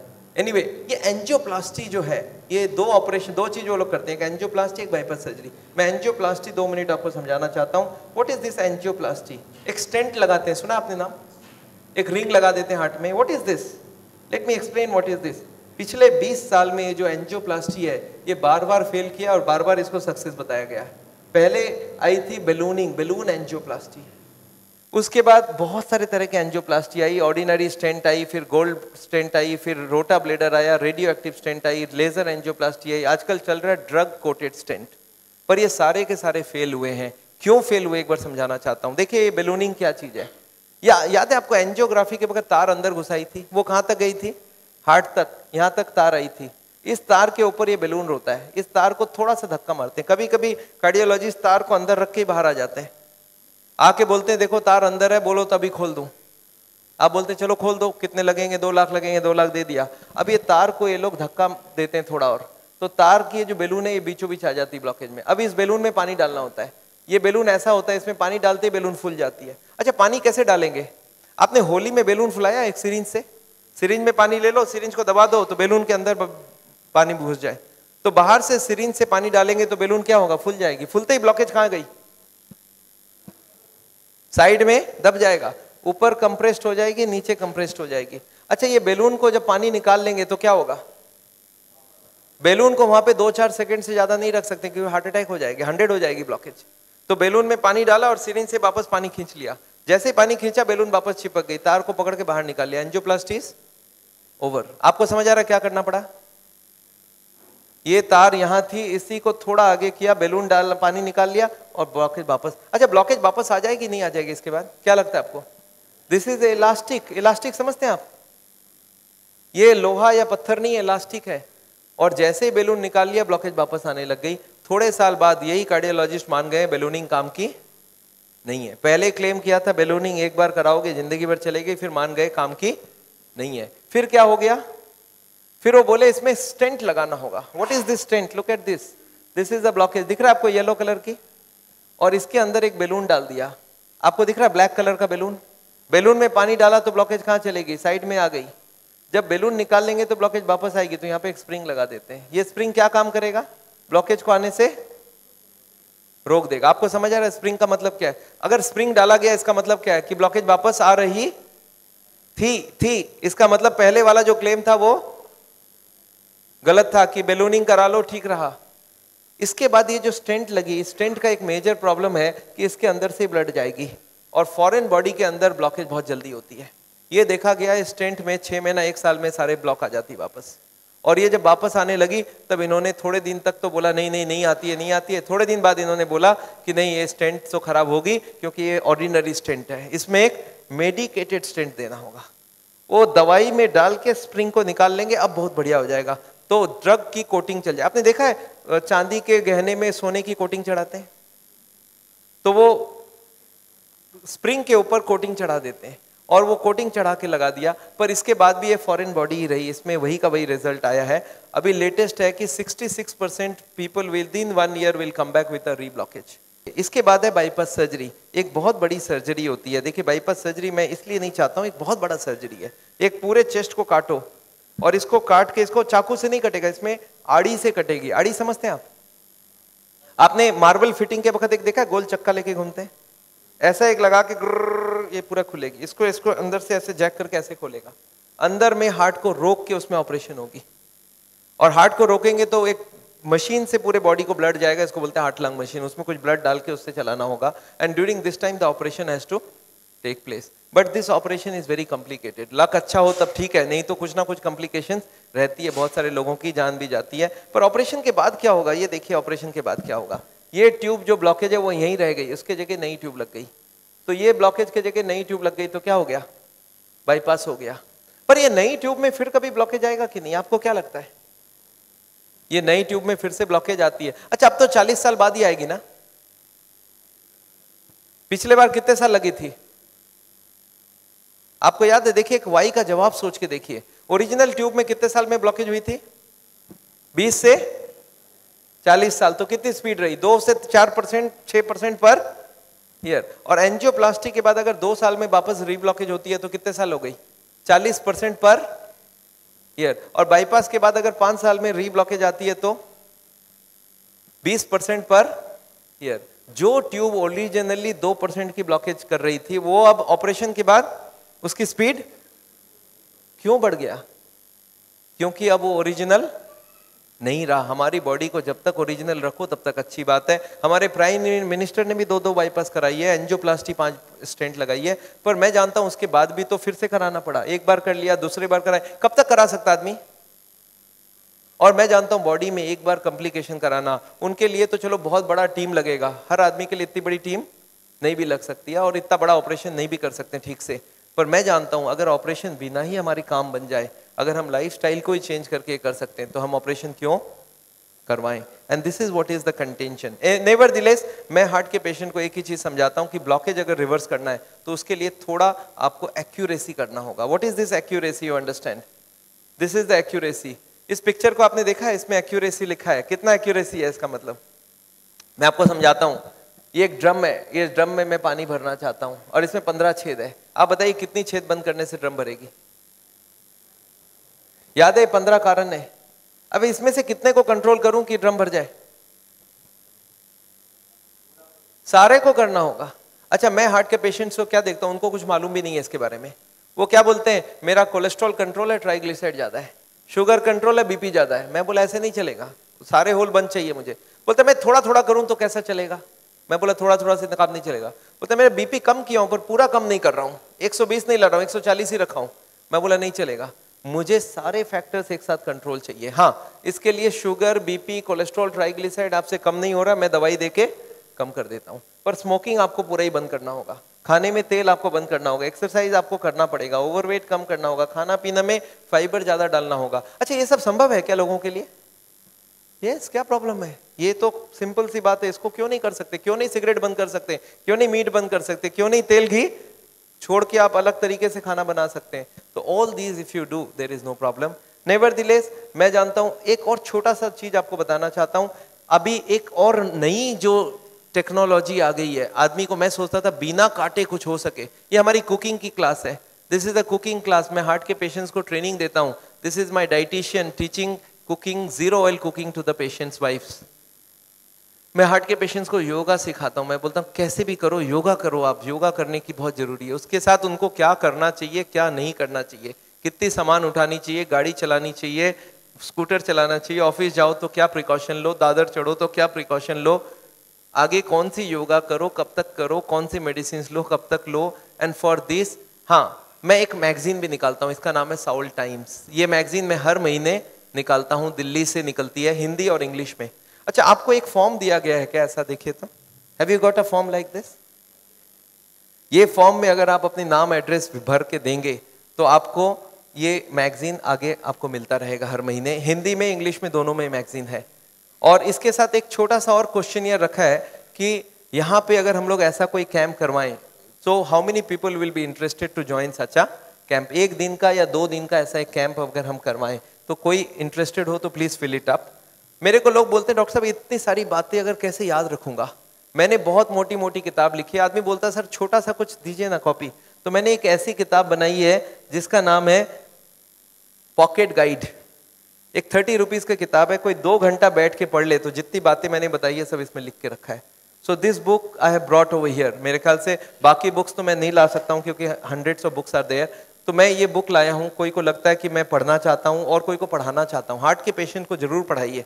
30 रुपीज की गिफ्ट होती है, you can give it to anybody and they will learn things from the book. तो ये बहुत जरूरी है। मैं जानता हूँ, मैं ये मैगजीन पिछले 10 साल से रन करता हूँ and it is gone all over the world. मैं एक नई टेक्निक आपको इसी वक्त बताना चाहता हूँ। There is a new machine which has come which can open the collaterals. देखिए कोलैटरल्स का क्या मतलब है, ये ब्लॉकेज है। बाईपास सर्जरी में क्या करते हैं, एक नई ट्यूब लगा देते हैं। इसमें क्या करते हैं, जो हार्ट की ये ब्रांच है और ये ब्रांच है, इनको जोड़ देते हैं आपस में and there are so many small tubes, जो इसको जुड़ जाए तो ब्लड यहाँ से आने लगे। ये जो छोटे छोटे ट्यूब है, ये मैंने बोला था स्पोर्ट्समैन चालू करके रखते हैं, और स्पोर्ट्समैन चालू कर दिया तो क्या हो गया, उसके पास 2 सप्लाई हो गई, एक तो ये ओरिजिनल है और एक साइड वाली भी है। इसको बोलते हैं कोलैटरल। बैंक में आपने लोन लेते हुए देखा है कभी कोलैटरल्स बोलते हैं? कोलैटरल मतलब क्या, कि ये फेल हो जाए तो दूसरा कोई होना चाहिए। तो ये कोलैटरल्स भगवान ने हमें दे के रखा है। ओरिजिनल तो था ही था, एक कोलैटरल भी दे के रखा, कभी ये फेल हो जाए तो ये चालू करना। अच्छा, ये अगर चालू हो जाए बिना ऑपरेशन के तो इससे अच्छा कुछ नहीं हो सकता। And this is a new machine, new technology which has कम। देखिए हमारे मेडिकल साइंस की टेक्नोलॉजी बिना कांटे वाली टेक्नोलॉजी है। ये देखिए ये ट्यूब्स है जिसमें कोई कोलैटरल्स चालू नहीं है, और ये है ट्यूब्स के सारे कोलैटरल्स चालू हो गए। आपको समझ आ रहा है डिफरेंस दोनों के अंदर? ये जो छोटे छोटे कोलैटरल्स है ये हमारे सबके पास है, और एक मशीन से इसको या तो स्पोर्ट्स करके चालू कर सकते हैं या तो एक मशीन से चालू कर सकते हैं। ये मशीन क्या करती है सोचिए, ये जैकेट्स लगा दिया हमने कफ में, थाई में, बटक्स में, और सारे को एक साथ स्क्वीज कर दूं तो क्या होगा, इसकी ब्लड कहाँ जाएगी, बॉडी में ही रहेगी, पर कहाँ जाएगी, ये हार्ट के तरफ जाके हार्ट की ट्यूब्स को धक्का देके प्रेशर देके इसको खोलेगी। ये प्रेशर 1-1 घंटे तक, 1-1 मिनट, इसको हार्ट के संग सिंक्रोनाइज करके दिया जाता है। सिंक्रोनाइज मतलब हार्ट जब पंप करे तो मशीन पंप नहीं करता है, जब हार्ट पंप करके रिलैक्स करने लगे, जब पूरी ब्लड वापस आती है तो वो स्क्वीज करके सारे ब्लड को एक साथ भेजा जाता है। And this goes on, ECG feed होती है कंप्यूटर को, and this machine we have seen now without bypass surgery. आदमी बोलता है मुझे इमीडिएट रिजल्ट चाहिए, तो without bypass this can work very well. तो इसको हम लोग बोलते हैं नेचुरल बाईपास। नेचुरल बाईपास समझ रहे हैं, भगवान ने ऑलरेडी नेचुरल बाईपास हमें दे के रखी है, स्पोर्ट्समैन चालू करके रखा है। तो आप हार्ट के पेशेंट हो, आप चालू करो, आपके पास कोलैटरल आ गई तो ओरिजिनल नहीं भी होगा तो भी काम चल जाएगी। और एक मैं जैसे ही, हाँ एक और ट्रीटमेंट आई है जिसको हम लोग बोलते हैं बायोकेमिकल क्लीनिंग। ये अभी बहुत अच्छी रिजल्ट आ सकती है, कुछ केमिकल अंदर डाल के ब्लड में उसको अंदर से गला लिया जाए। जैसे किचन में आपने सुना नाली जाम हो जाए तो क्या करते हैं हम लोग, कुछ केमिकल डालते हैं वो अंदर से, तो ये केमिकल की भी ट्रीटमेंट आजकल चल रही है। बट अभी भी इसका रिजल्ट हर आदमी में सेम नहीं आता है, but results are still there. बहुत सारे ऐसे पेशेंट है जो 30-40% तक ब्लॉकेज इससे कम हो सकती है। नेवरदिलेस मैं समझता हूँ मैंने बहुत सारा लेक्चर आपको दे दिया है। कोई ने मेरे को बोला था एक बार कि डॉक्टर साहब कभी भी किसी को आधे घंटे से ज्यादा लेक्चर मत दिया कीजिए। मैंने बोला क्यों? बोला आपने स्कूल, उसके बाद दिमाग काम नहीं करता है। मैंने बोला क्यों ऐसा बोल रहे हैं? बोलता आपने स्कूल कॉलेज में देखा है कभी भी पीरियड्स 40 मिनट से ज्यादा नहीं रखते हैं, उसमें 5 मिनट आने जाने का वेस्टेज गिन लो, आधे घंटे ही चलेगा दिमाग। मैं बोला पर मैंने देखा आप टीवी देखते हो तो 2-3 घंटा देखते हो एक साथ। बोलते नहीं वो इंटरेस्टिंग हो तो देखते हैं। तो मैं जानता हूं आप हमारे साथ बैठे हैं 2 घंटे के लिए और आपको जरूर इंटरेस्टिंग लगा होगा। मैं फिर से धन्यवाद देना चाहता हूं ये हॉल को अरेंज जिन लोग ने किया उनको, श्री माफत लाल जी को जिन्होंने आपके लिए ये लेक्चर कराया है। और अगर आपको लेक्चर अच्छा लगा तो उनके लिए फिर से एक बार